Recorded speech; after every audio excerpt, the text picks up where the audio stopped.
আপনি নামাজের মধ্যে একজন আরেকজনের ঘাড়ে ঘাড় মিলে কেন থাকেন, যাতে করে শয়তান না ঢুকে। আপনার ফ্যামিলিতে তো ডিস্টার্ব, ভাইয়ে ভাইয়ে খাতির নাই, ভাই বোনের মধ্যে ডিস্টার্ব, তা কিসের আপনি নামাজ ওইখানে যায় কি করবেন? বাড়িতেই তো ডিস্টার্ব রাখি দিয়েছেন, আর সমাজে যায় কি করবেন? মসজিদ গুলো এত অসাধারণ সিস্টেম আল্লাহ দিয়েছে। মসজিদ গুলো গেলাম, নামাজ পড়লাম, আসসালামু আলাইকুম, আরে বাবা ঠিক আছে, এটা তো হইলই। মসজিদ গুলোর কাজ কি ছিল? প্রত্যেক দিন সকাল থেকে 5 বার যে আমরা নামাজে যাই, ওইখানে আলোচনা করার কথা ছিল যে কিরে এর ছেলে কিছু করে না, এ কি করে খাচ্ছে, এর একটা সমস্যার সমাধান করো।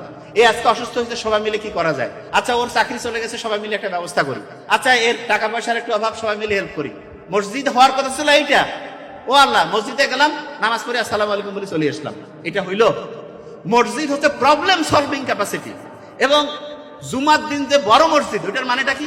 ছোট এলাকায় ঘরে ঘরে ধরেন যে কয়েকটা ঘর মিলে একটা মসজিদ, ওইখানে সব সমস্যার সমাধান হবে না। এই জন্য আল্লাহ কত সাইন্টিফিক। শুক্রবার দিন সবাই একসাথে নামাজ পড়লেন, সেখানে কি হইলো?